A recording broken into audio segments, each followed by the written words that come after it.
The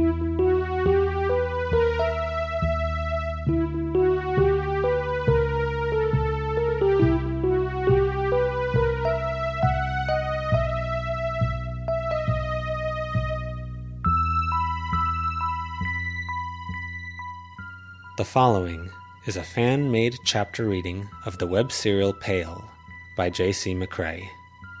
The original text can be found at palewebserial.wordpress.com. If you'd like to donate to the author, please go to patreon.com/wildbow. Thank you and enjoy.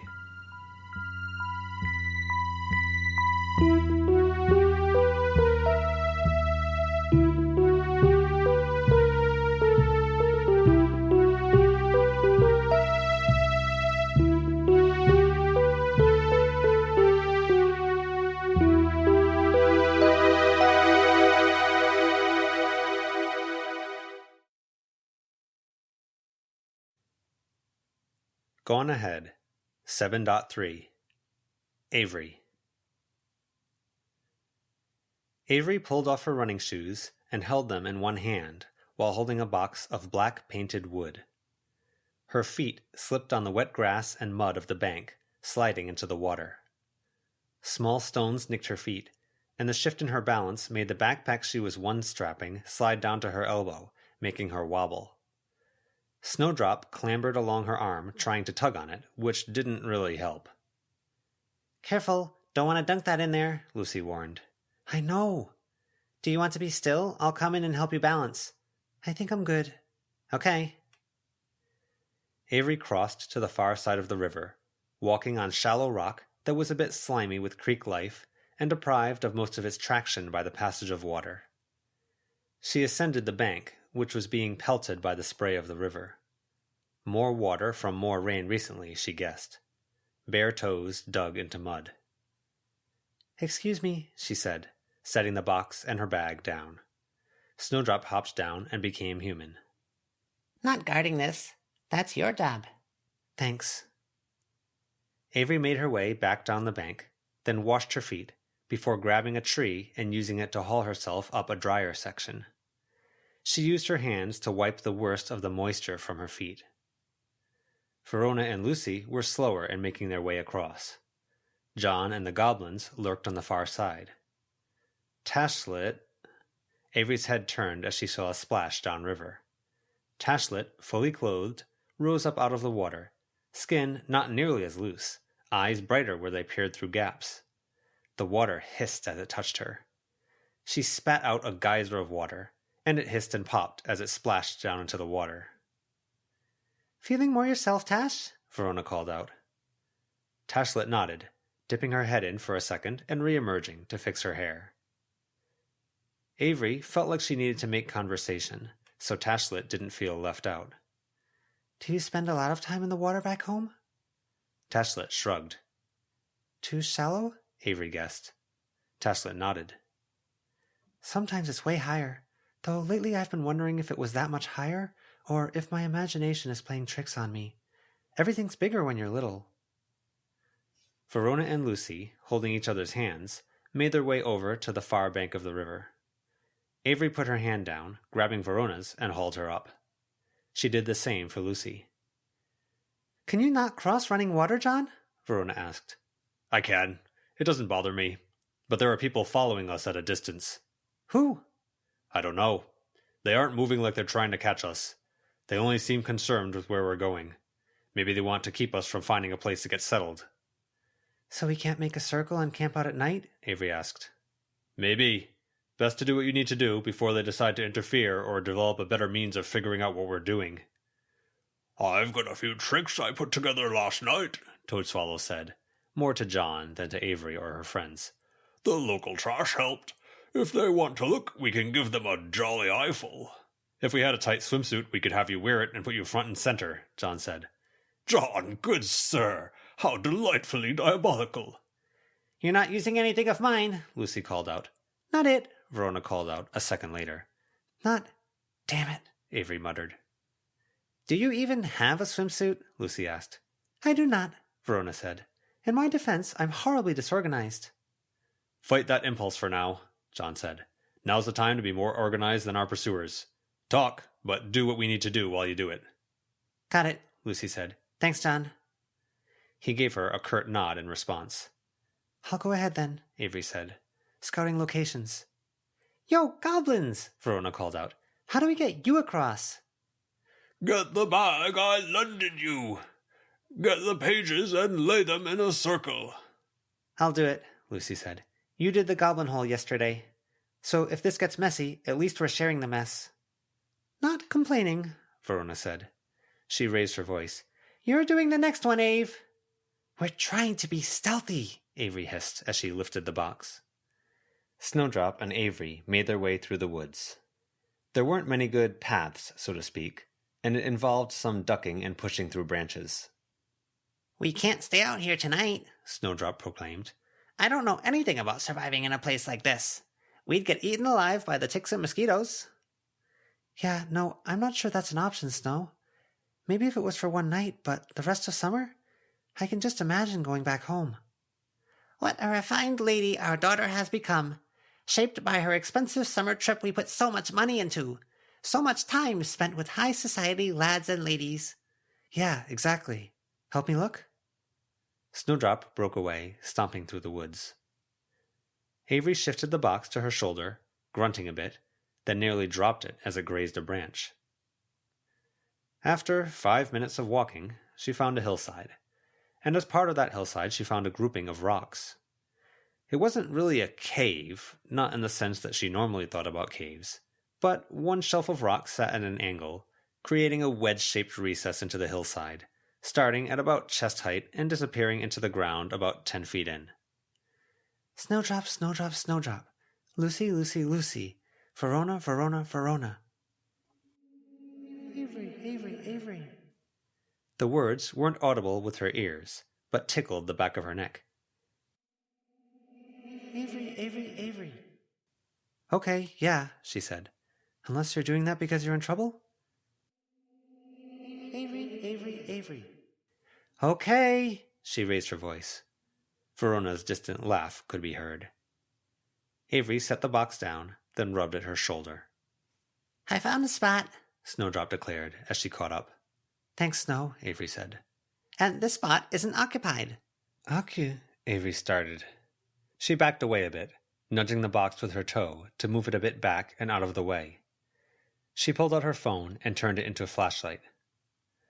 5 pairs of eyes reflected the light at the far end of the little wedge cave. Goblins? No, some small animal. Maybe weasels or skunks. Grrr, Snowdrop growled, raising her hands. The black-painted box growled, louder and more sinister.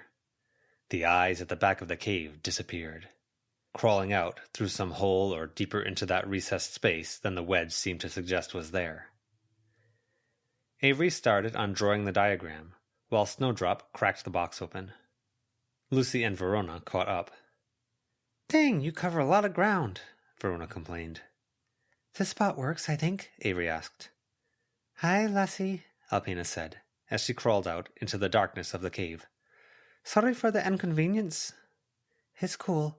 Just want to make sure you're safe, Avery said. Best way is if I get as far from here as I can. It helps if you send me. 'Tis harder to travel in the day. Okay, Verona said, clapping her hands together. I'll do the ritual circle. Lucy, you want to work out the bit that points the way?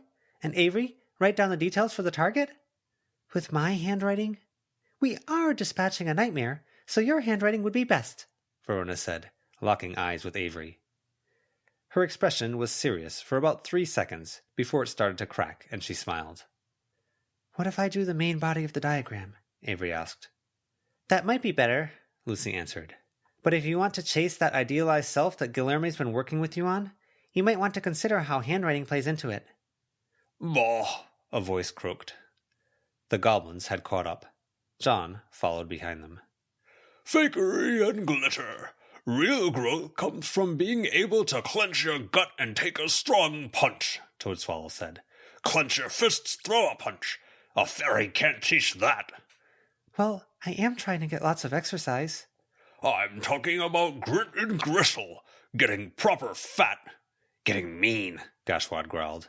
And getting more red in your red meat for when you need it. Gashwad added, twist and knot muscles in your back into shapes that could be mistaken for a cornered rat. Then reward those muscles with some pretty piercings. Good rat muscle, how nasty you are. Have some claws and teeth. Yeah, see, I don't want to be ugly or twisted, Avery protested. You're already the ugliest duckling, Snowdrop told her, reaching up to pat Avery's cheek. Quack, Avery said. Bah, Toadswallow grunted. Twisted is useful. Stop pressuring the girl, Toad, John said. I have an image in my mind's eye about where I want to be, and I think I'm taking baby steps to get there. I don't know what big steps I could take except the paths, and they're non-specific.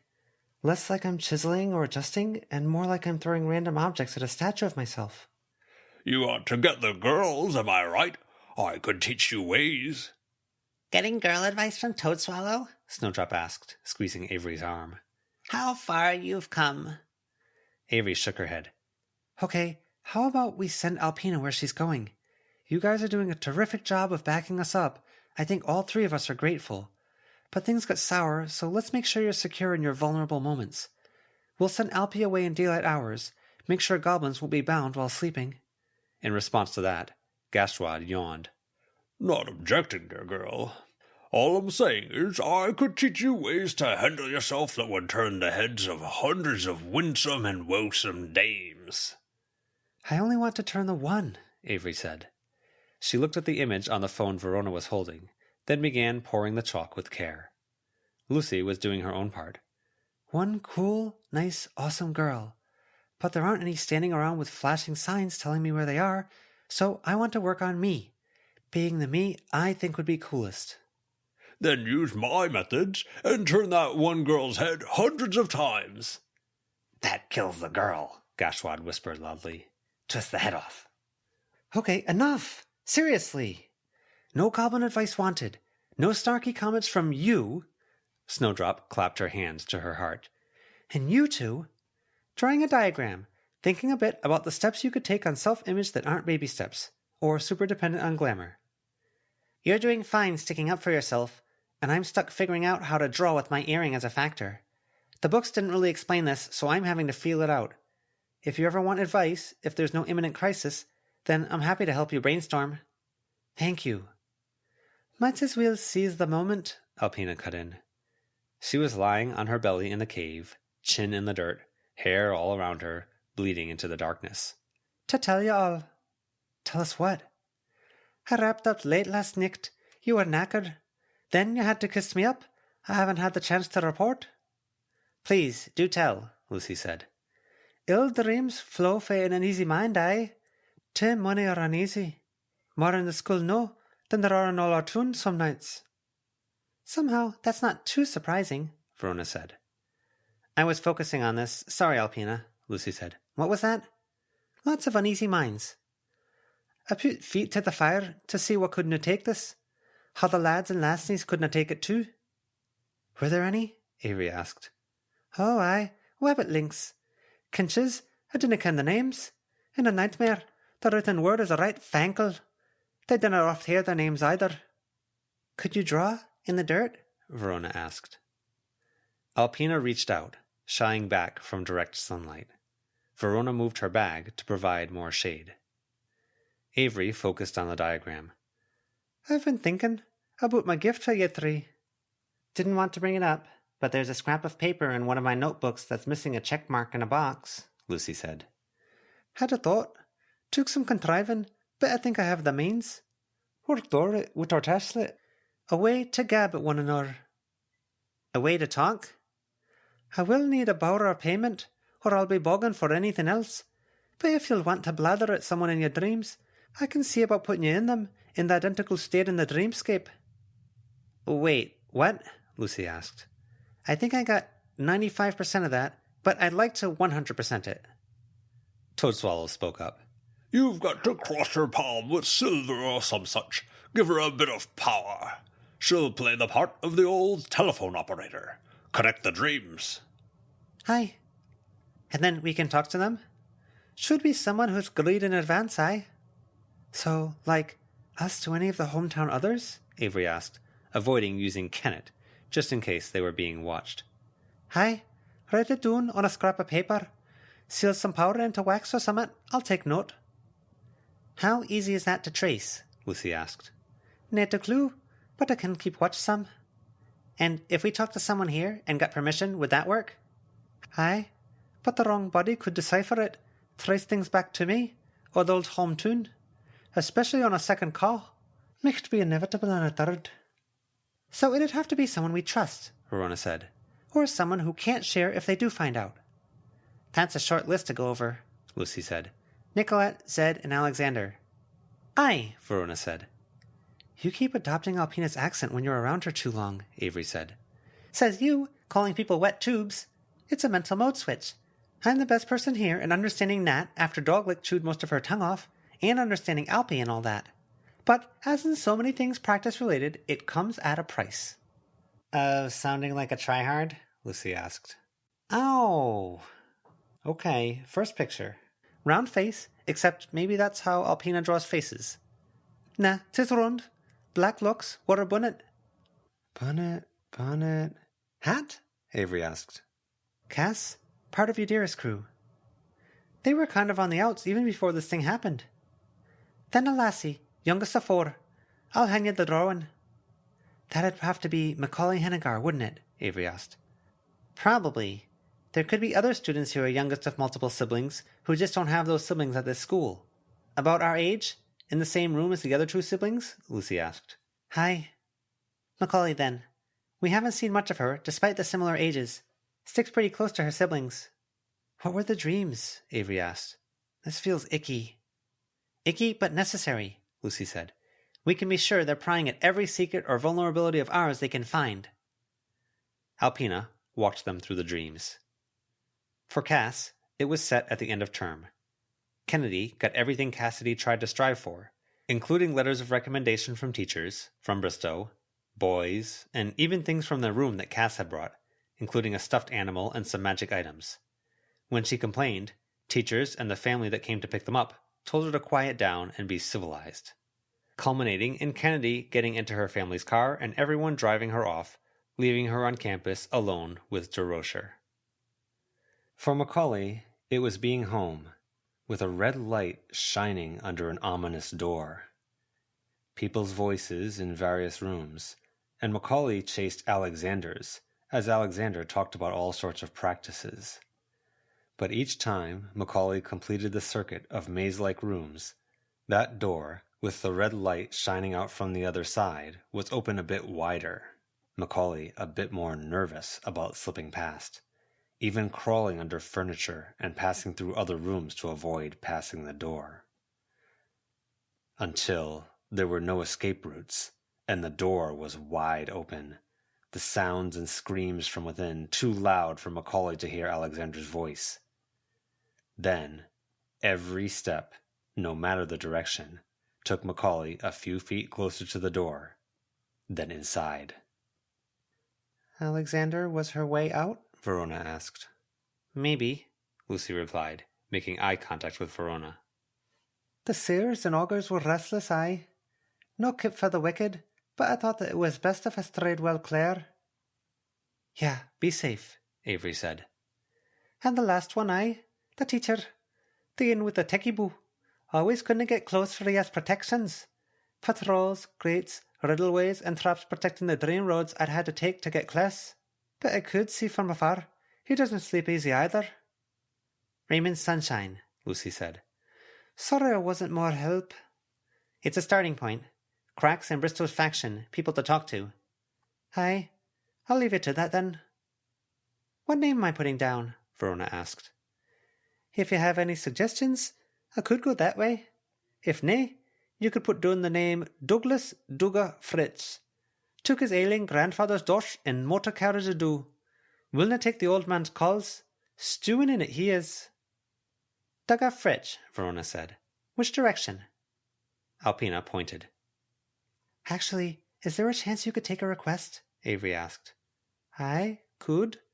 Easier if they're troubled. A message more than a nightmare. Have my duties. It's not so easy as that. What I'm offering you, lad, A gift to connect you, that's different. Builds on the bridges and connections, dinna? If you could find a way. We don't have a great way to get in touch with that group, especially if Bristow is keeping tabs on all of them. But Daniel Olitzer, his sister is a huge problem as long as she's here. Daniel might be the only person she listens to. Messing with Daniel, even talking to Daniel, might be justification for her to come after us, Lucy said. She'd never, Snowdrop chimed in. no matter what. The piercing girl, Toadswallow asked. Snowdrop's right. She'll come for you eventually. If your enemy is ill-tempered, provoke them, John said. Really, John, my boy, Toadswallow asked. Art of War. You quoting that isn't so different from college douchehole quoting Nietzsche. You're so much better than this. Don't degrade yourself so. John failed to hide a smile before turning his head away, looking in the direction that the group tracking them was coming from. Gashwad commented, What if we take a hot poker and we do the provoking by sticking it? The principle is sound, I dare say, Toadswallow interrupted. It's a question of the man's utter fudging presentation. Can we deal with her? Lucy asked. If she comes at us mad? John might be able to. Depends what she has. She's pretty well equipped. Makes her own weapons and things. Snowdrop, wee bean, you ken this lot better than I. You traipse around the woods with John on your cackle and get up to no ends of mischief with the cadcar lot. You ken how for it's, being a creature of the nicht, kept up in your sleeping hours. Help? Can it wait, Shelley? Snowdrop asked. When would you be visiting Daniel? Avery asked Alpina. Tonight? Tonight, okay. And if you did it tomorrow, that'd be delayed until tomorrow night. Meaning we'd have to get through the rest of today, then tomorrow? Hey, 'tis so. You'll be back tonight? Aye. Okay, Lucy said. She scares me, and I think as long as she's here, Jessica won't return. You like this Jessica, do you? Toadswallow asked. Not like that. Not as a crush, or even as a friend. She's hard to befriend, but I think she's... You look up to her, Lucy said. Yeah, I don't want to be her, but I respect her. I can't really fault any decisions she's making, even if I wouldn't make the same ones. If she were on our side, a senior student, I'd be really happy to have someone who knows what they're doing and what they want. Especially now that Elizabeth's gone, Verona mused. Yes, Avery agreed. I think Bristow got rid of everyone who could organize us, and now students are harassing us. We can't go anywhere without being followed or confronted or watched. They're going to try stuff when they think they can get away with it. It'd be nice to bring in someone who's a bit older, like Bree, but capable of actually getting involved. A team captain? Lucy suggested. Yes, exactly. Our nightmare is ready and waiting, Snowdrop cut in. Avery looked over. Alpina was face down in the dirt, arms draped on the ground ahead of her. I'll be honest, I can see the line of thought. Remove Shelley, it's easier to get Jessica back in. But I can sympathize with Jessica here. Shelley's move was nuclear tier as I see it. Making Shelley go away makes things worse. Worse? Avery asked. Jessica would want revenge if she thought she could get away with it, or revenge by proxy, or I would in her shoes. You can't get revenge on someone who isn't here. Right, Avery said. We have contact details for Clem and Daniel. Why don't we try contacting them in a secure way? If we want to do something about Shelley, let's save it for tomorrow?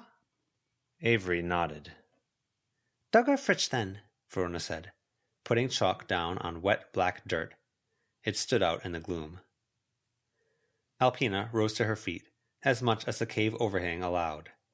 She pointed again, and Lucy finished the triangle with its extended elaboration. Can we make sure she lands in secluded darkness? Avery asked. Easy enough, Verona said. She created an extension with a darkness crescent in it. You're getting good at this, Lucy said. Studied up during your implement ritual. Brought a ton of books in with me. I think this looks good, Verona said, standing up and tilting her head. Good work. You're playing into the earring a bit more. A bit, maybe.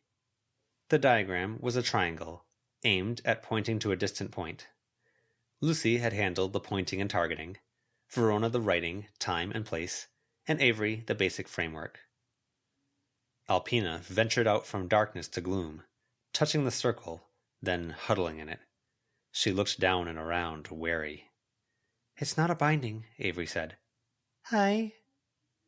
Just needs a bit of power, Verona said. Each of them took a different point on the triangle, touching it. Lucy stood to the side of the extended point. I'll check back home. Be back in the wee hours. Watch yourselves. You too. To your target, Lucy whispered.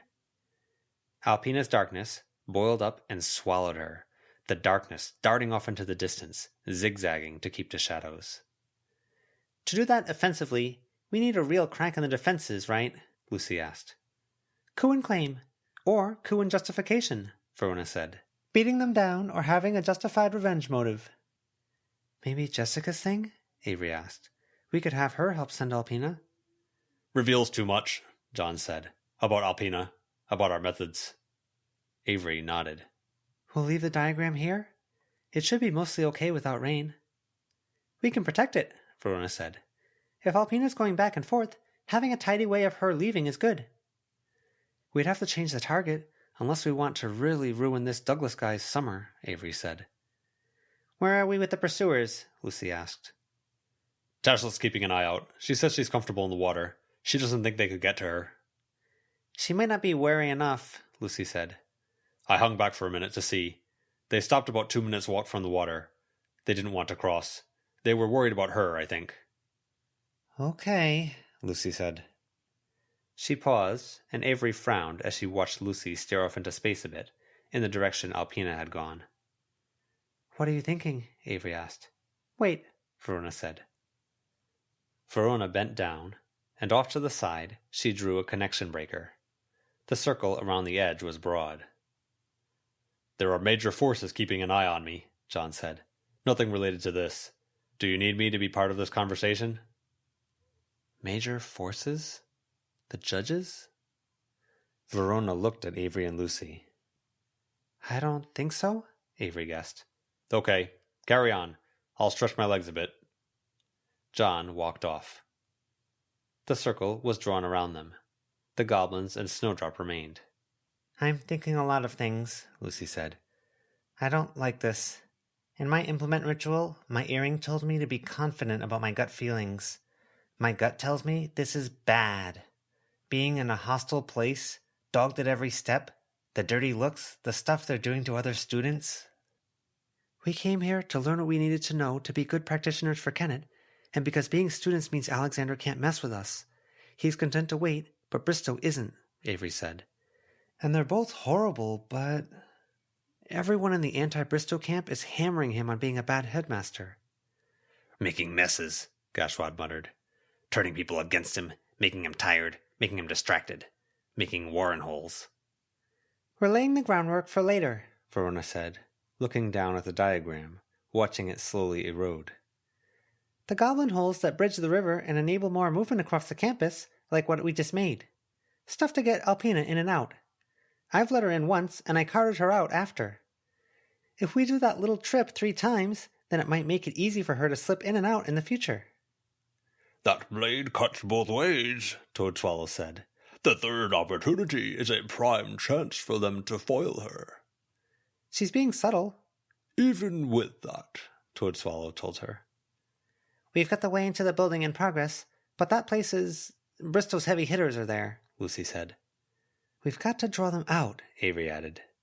We need to draw Alexander in, and we need to get Bristow to start showing up and stop hiding behind his people. Like a coward, Lucy said. Spirits are listening. Let's make it absolutely clear whenever we can. He's weak, he's short-sighted, he's selfish, he's a bad teacher, he's a bad headmaster. Avery nodded. And I agree. But how do we draw them out? Lucy asked. Avery shrugged. We were thinking about this like a siege, and we had Elizabeth's workshop to hole up in until things got better. Or we could find a way to work for compromise. But now we don't have that spot. This man sounds like some goblins I know, Toadswallow commented. Can't do the old reach for someone who won't reach around back. Oh yeah, Verona said. I get that. Yep, Avery said, thinking of her more stubborn siblings. Yeah, Lucy said. It's why it's so easy to fall into the trap of hating that man. Bristow doesn't budge, and Alexander seems to accommodate. He invites you in, or puts himself in situations where you invite yourself in. Did that with Seth, and he forswore Seth, apparently, Avery said. It's like he reaches out, and you reach back, he shakes your hand, then doesn't let go, as he marches off and drags you behind him, Verona said. I wouldn't go that far. It's like, as in similar-ish. I didn't mean exactly like. Yeah. Draw them out. There was a gunshot in the distance. All three of them froze. The sound echoed in the woods, and it was followed by a silence like what John had described before. A lack of birds, a lack of insects. Just quiet. Go, Toadswallow called out. To the Warren Hole. The diagram, Verona said. If we don't protect it from the elements and connections... Can you catch up? Lucy asked. Verona pulled her shirt up, showing the feathers in her pocket. Be safe. Gashwad, protect her. I will, Toadswallow said. Wad can fight. They ran without Verona. Gashwad wasn't that fast, and neither was Snowdrop, who took Avery's hand and became opossum-sized. Avery pulled out the black rope. Communicate what you're doing. I can hear you, Lucy said. It's clearer if you whisper. Avery nodded, wrapping the rope around her hand. As she pulled ahead, she began to weave through the trees to present a harder target. Here and there, she used tricks she learned from hockey and soccer. A turn of the head and a twist of the shoulders did a lot to suggest she was going one way. It had taken 2 years for kids she was playing against to pick up on that. She turned on her sight. Sight on. Looking out. Another gunshot. She saw the bullet's movement through the air. She couldn't tell where it started, but she could see the mist parting. She could figure out the general direction of it. 11 o'clock. Something in the trees. And it's big, Avery whispered. Snowdrop hissed. Avery turned her head, looking, and saw a pointing paw. A grouping of magazines in soggy plastic bags, arranged in a loose circle. Most of the Warren holes around Kennet had started out like that, but had become overgrown. Telltale things pointed to their presence. The way trash seemed to accumulate around them, the apertures, the way vegetation twisted or died after it reached a certain height, to decay into stuff like the material of a nest. Taking the Warren hole, circling around. Avery plunged within.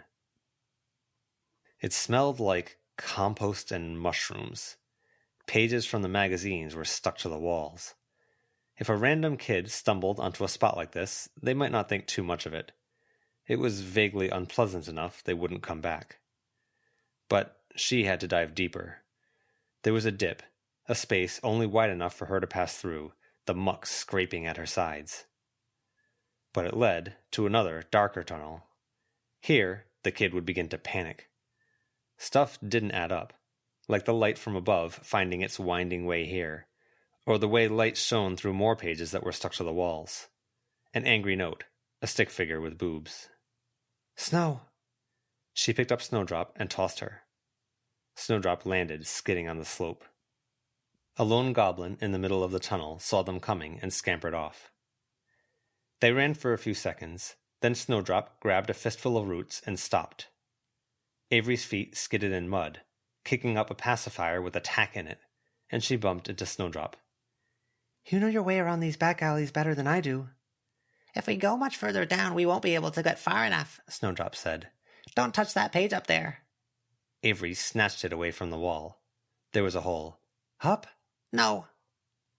Avery wrapped an arm around Snowdrop, glanced around, and then black roped them up to and through the hole to the far side. From there, it was a climb up a tangle of roots that were wound around a rusty bike wheel. The Warrens were one of the spaces that overlapped reality. Actually getting inside wasn't always easy, but if there was trash, decay, or debris, then there were often ways in and through.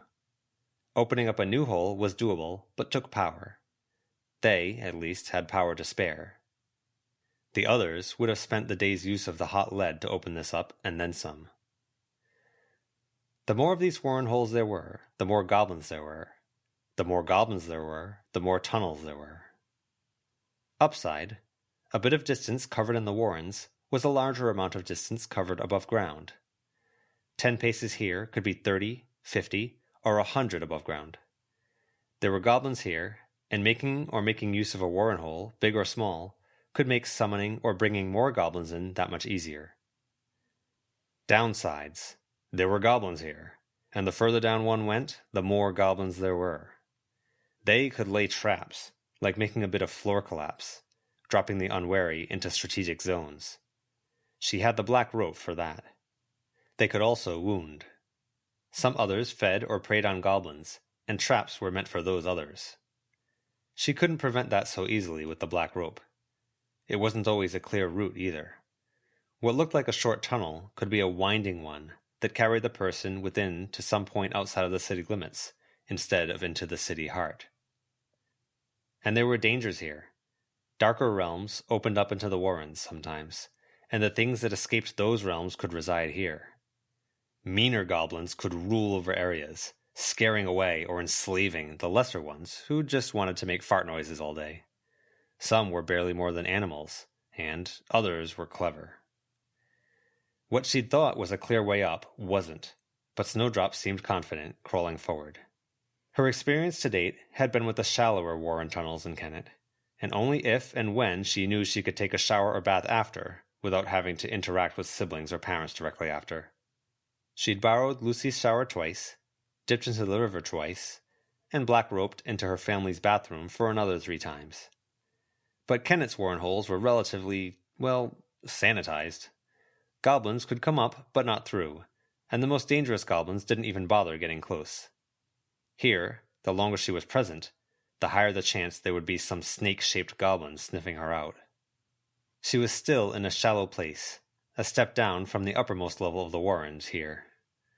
A step down meant the compost and mushroom smell were that much worse, that mushrooms oozed like blisters on the darker tunnel walls, and there were more random objects here and there, hidden beneath the wet mud of walls and floor, or poking out of the ceiling to scrape at her scalp.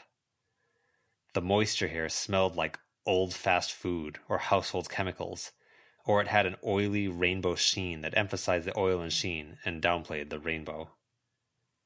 Not this way. Avery felt a bit of relief hearing Snowdrop say that. Still, she held a finger closer to her lips without actually touching. Her hands were muddy, and the mud had green streaks in it that refused to blend in with the diarrhea brown. There was light, and it felt too bright as she emerged. She heard another gunshot. She'd picked the warrens as a route because it kept her down and out of the way while any bullets were flying. She was pretty sure John was being careful not to put any bullets in their direction, but she wasn't going to be dumb about this. Surfacing. Checking, she whispered. There was a crackle to the air, a buzz that wasn't from insects, but more like bad electronics, and that crackle put a filter over everything, like there was no straight black, white, brown, or green anymore, but those colors with a layer of television static over them. They set something loose? A man, stuttering and jumping in a way similar to how an echo did, crossed the path. The effect was more pronounced near him. He had a plastic bag over his head, and it sucked in around his nose and mouth with every attempted breath. There was too much condensation to make out his features as anything except shadows. The rest of him was draped in the layers of a homeless person.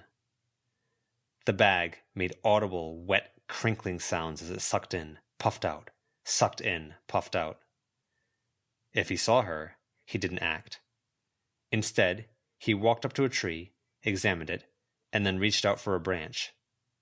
He pushed it, and the tree swiveled, rotating 90 degrees, and with every degree it moved, the light level did too.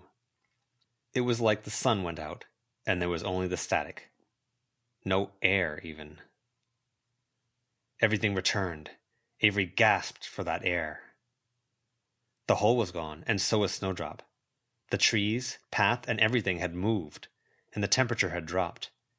It looked like the trees were more organized, rows and columns now. He turned, head roving, and found what he was looking for. She adjusted her bracelet, found her hockey stick, and paused to think for a second, watching him walk. She'd meant to slip in behind, to get to the rear, maybe interfere with the practitioners. Maybe. Or just to flank any problems. But she'd gotten caught up in it somehow. She pulled the hockey stick away and shook the glamour free of it.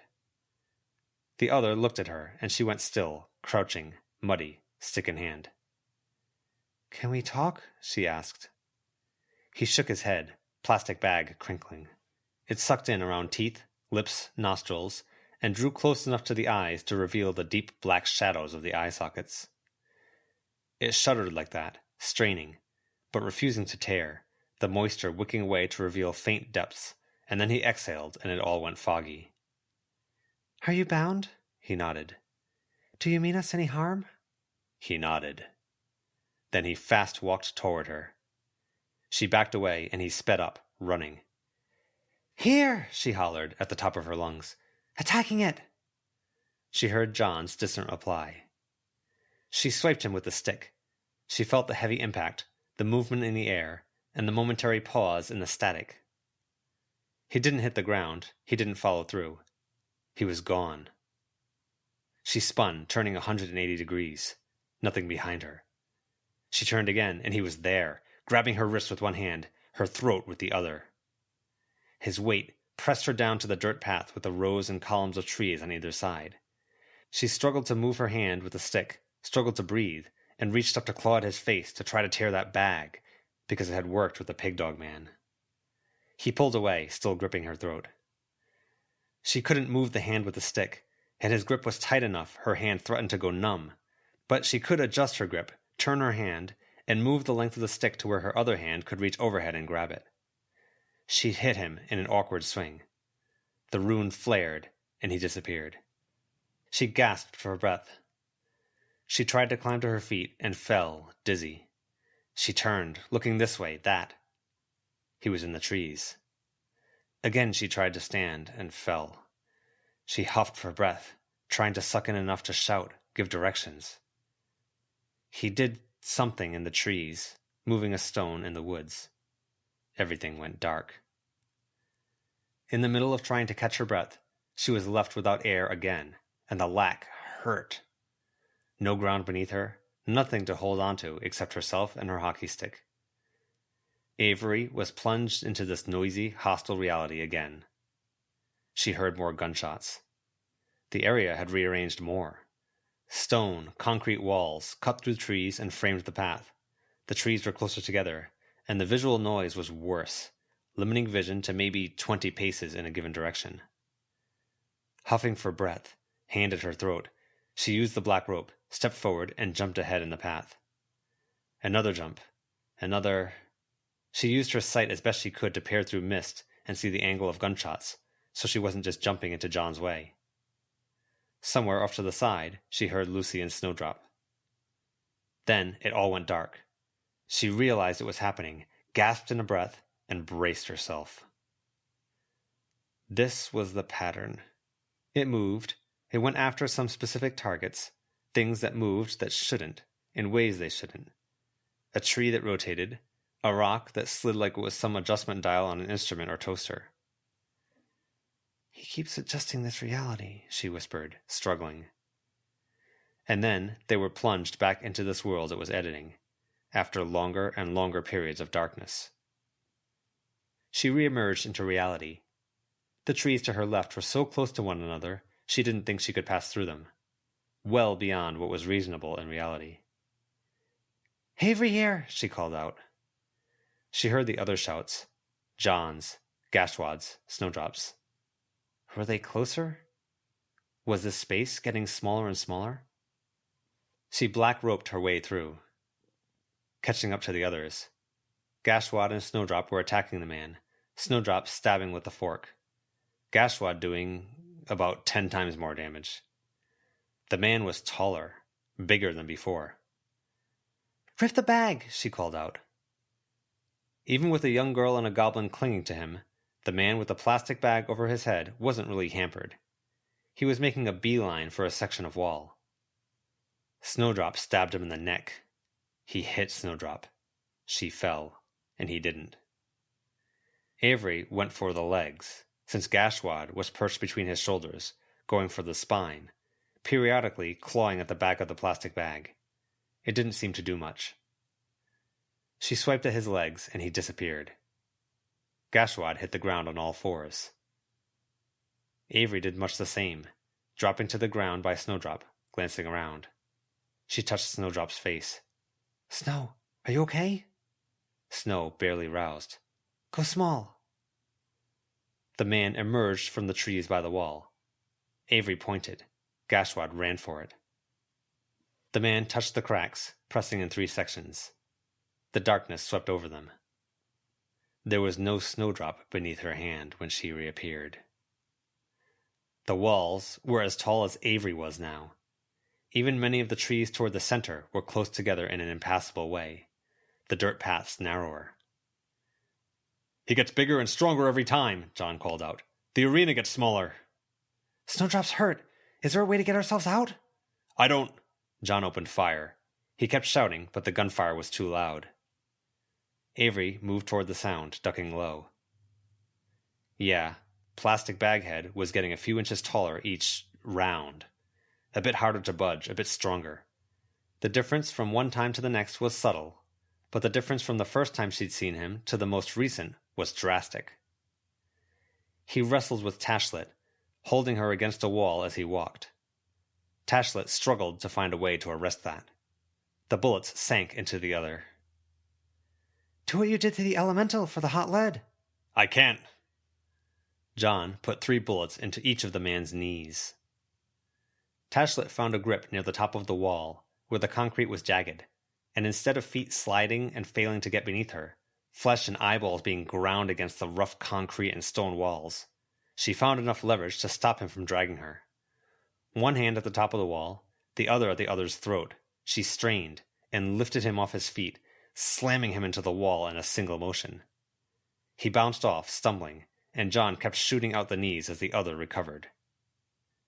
Gashwad almost got shot himself as he dashed out of the trees. He jammed a black spike of wood into the knee wound. The fact they were all able to reunite like this, it was because the arena was getting so small. Avery gripped her stick, found her grit, and started forward. Don't, John called out. She stopped. Look for a way out, or find what he's after and do the opposite. I'd be guessing. The other was building momentum, getting faster. Avery looked for the direction it was going. A tree? She found a bit of wall to duck behind, then black roped her way there. He's fuzzy, he's staticky. I think he's a techno-other, like Zed would use. He keeps shrinking this place. It's like the arena. John called it an arena. It's as much a piece of him as anything. She kept talking, whispering, hoping Lucy could hear. Searching the tree, touching branches, checking roots. Nothing moved. She looked up, then black roped her way there. A nest, with a red bird in it. She reached for the bird, and it didn't fly away. Holding it, she jumped down. The other tracked her, changing direction to follow. She kept her distance. This brought them time. He has a plastic bag over his head. He gets stronger every round. No face, no features, but he doesn't get hurt. We can't tear the bag like I did with Pig Dog Man's mask. Could do with some help, Lucy, please. He broke into a run. She ducked behind a tree and moved to the far end of the clearing. John reloaded, then kept shooting. It slowed the other down, but it didn't stop him. It felt like minutes were passing. You made arrangements with other practitioners? That you were leaving to see to business? If you didn't return, they'd come? Yes, Avery replied. We could use their help. I know. As the other got closer, she black roped her way to safety, as far away as possible. It reached down, as if annoyed, then pulled the black spike of wood from its knee. More where that came from, Gashwad called. He sounded like he was enjoying this. The other plunged the black spike of wood into its own throat. Avery black roped immediately, cradling the bird. Black roped, looking, searching. Black roped again to be safe. A hand grabbed her from behind, seizing the wrist with the bird. No, she shouted. That's not... His other hand gripped the hand that held the bird in it. She tried to move her fingers to push it free, but instead, he crushed her hand closed, the bird in it. Sawdust bulged between her fingers. Blackness swallowed them. Can't be scaredy, Avery. Can't be hesitant. Snowdrop needs you. The arena that unfolded around her was so small that she could see all 4 walls at the same time. Like a room 20 paces by 20 paces across. Walls of concrete that looked like it had been slapped between the trees, mortaring them together. Snowdrop lay unconscious on the ground, Gashwad crouched by her, patting her head. John was in one corner, Tashlet in another, Avery in the other. Other in the center. The other bulged with as much muscle as adult Guilherme had. Its head was large enough the plastic bag was permanently strained. Does anyone see a red bird? Avery asked. No, why? John asked.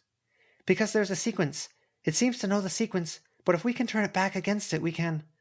The other moved, straight for Tashlet, who still had wet hair and clothes from swimming. She charged in, meeting him, and swung a punch. It wasn't as strong or as fast a move as what she'd done before. He caught her. She pulled at one side of the loose-skinned face, then spat on him. It sizzled violently. He threw her aside. Redbird or anything? Anything odd that wasn't what he was after? She couldn't see. He reached the wall, where cracks formed a triangle, and pressed inward. It sank in. They plunged into darkness. Into an arena 10 paces by 10 paces wide. The other stood close to Gashwad, who snarled and hugged Snowdrop's head, putting his body between her and the other. Close your eyes, she shouted. Why? John asked. Do it! Tashlet's eyes winked out. John shut his. There was only the other, who had eyes for a branch that stuck out of the wall. Avery ignored that. She headed to a point where the other couldn't see. Then Black roped her way across the space, searching. A triangular stone near John.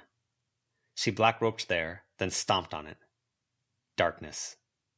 And back to the 20-pace room. Again! She was good at being fast, and she had good eyes. She darted across the room, searching. A bloodstain near Snowdrop's head that wasn't actually from Snowdrop. She got to it before he got to the triangle. But he'd caught on. Now he was ignoring the targets coming for her. She used the black rope, which only helped a little. He was fast, and she couldn't see when she was moving too fast.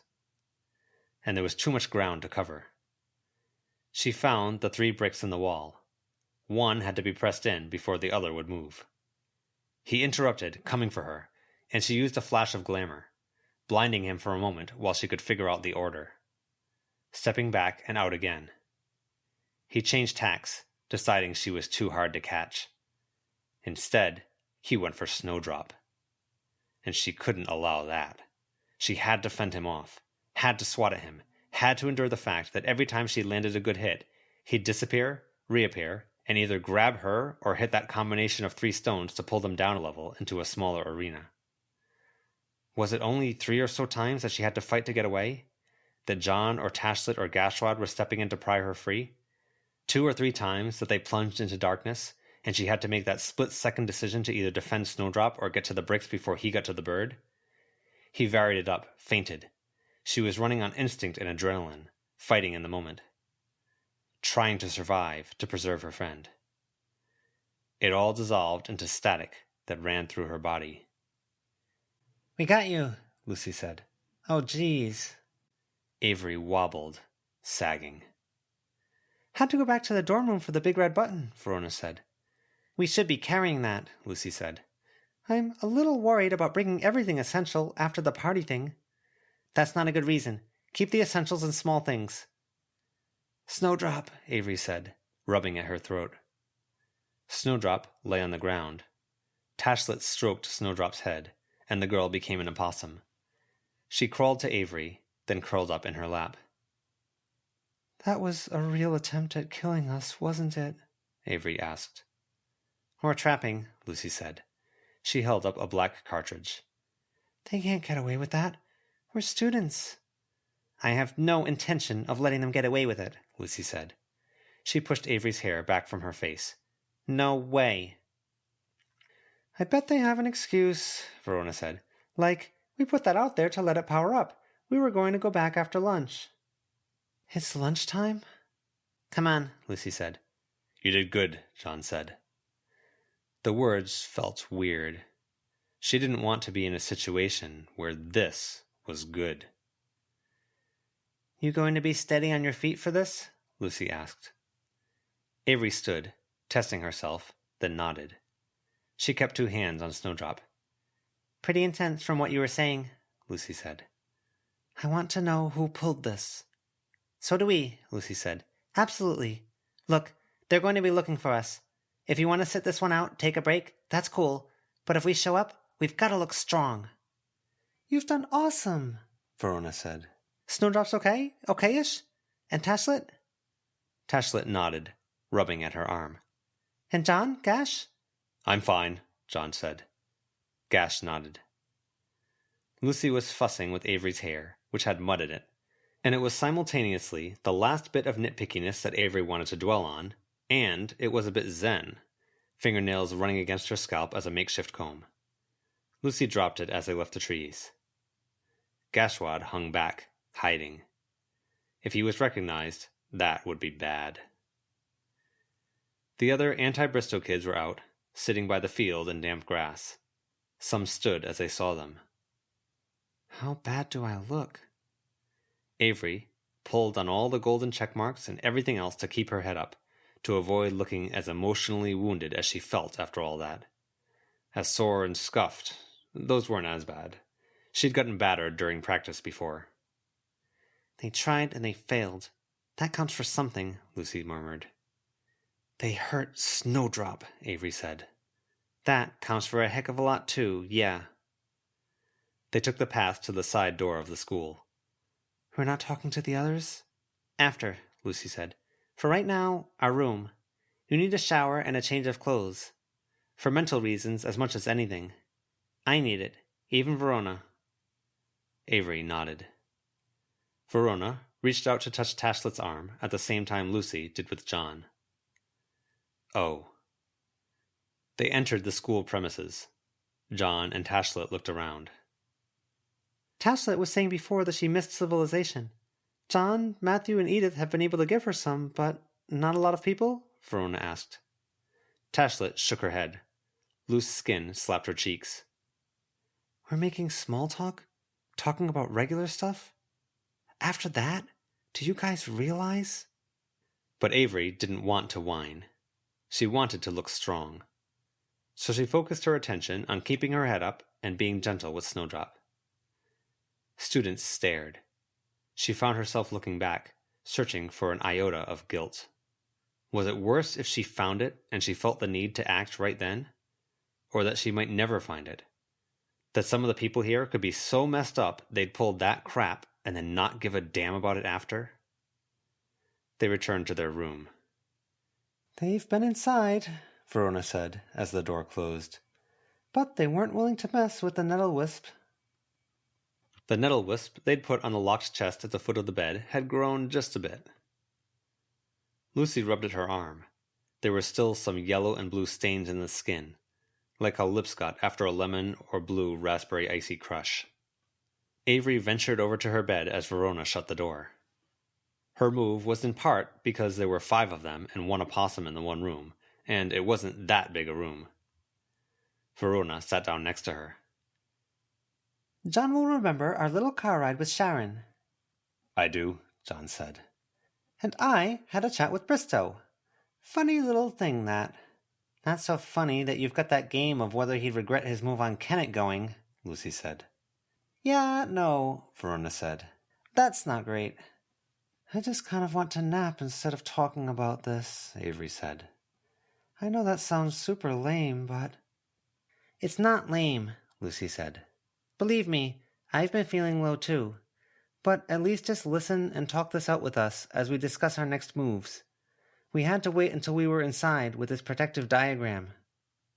Moves? Avery asked. Lucy nodded. Verona flipped through her phone until she brought up some images. Text messages? Avery asked. Oh, look at that. Emails from Bristow to Sharon the Horrible Skeptic, Verona said, that I just so happened to save, just in case. Yep, long-winded in emails, too. Oh, look at that, Verona said again. Regards, Lawrence T. Bristow, Esquire. Avery looked at Verona. Regards, Lawrence T. Bristow, Esquire, Verona said, plucking her feather from her sleeve. She ran the tip along the screen. What do you think? Do you think we should pass his regards on to the brownies? It wouldn't be just yet, Lucy said. A few other things to sort. We need to strategize with others. He's going to come for us, you know, if he hasn't already. Shelley, Ted? If you want to say no, or change what we're doing, I want a nap. To shower, change. Try an afternoon class? Verona asked. Avery grit her teeth, considering. Then she remembered they were here for a reason. Maybe, yeah. She looked down at Snowdrop. Tashlet navigated between the beds and their knees, bent down, and gave Snowdrop another stroke. Snowdrop stretched, paws reaching out, trying to claw the hand back for more strokes. Avery provided them. I think she's just being a lazy butt. This is like 3 a.m. nocturnal time, Verona said. Yeah. It's okay if you want to back off, wait, see what happens, Lucy said. It'd be tough. I think he and they would keep making moves against us. Avery shook her head. I don't want to. I don't want to declare war either or start doing anything big, but we might have to. My feeling exactly, Lucy said. Sorry, Avery said. Don't say sorry. You're doing fine, Lucy said. I mean, John, Tashlet, you guys are getting dragged into this. I'm no stranger to conflict, John said. But John looked as tense as Avery had seen him outside that moment he'd held Lucy at gunpoint. In the midst of that tension, a sharp rap sounded at the door. John's hand was at his hip and resting on the gun in as much time as it took Avery to turn her head. Granted, she was wiped out. He kept the door between himself and the person on the other side, hiding the now drawn gun as he opened it. Nicolette. You're okay after the nettle wisp thing? Avery asked. Nicolette nodded. She looked past John to the bristling flower on the wooden chest. Is that what that monstrous thing is called? I'm okay. A device I borrowed from Zed to act as a buffer isn't. I owe him one. I owe him a lot. Guess that explains the black goo and zappy electricity, Avery thought. She gave Snowdrop a stroke. Of the 3 of them, Tashlet and John, none volunteered to fill the silence. Can we talk seriously? Nicolette asked. This has been a fan-made chapter reading of the web serial Pale by J.C. McCrae, read by me, NumberWangMan. The original text can be found at palewebserial.wordpress.com. If you'd like to donate to the author, please go to patreon.com/wildbow. If you'd like to help with this project, please contact the Itai BM on Reddit. Thank you for listening.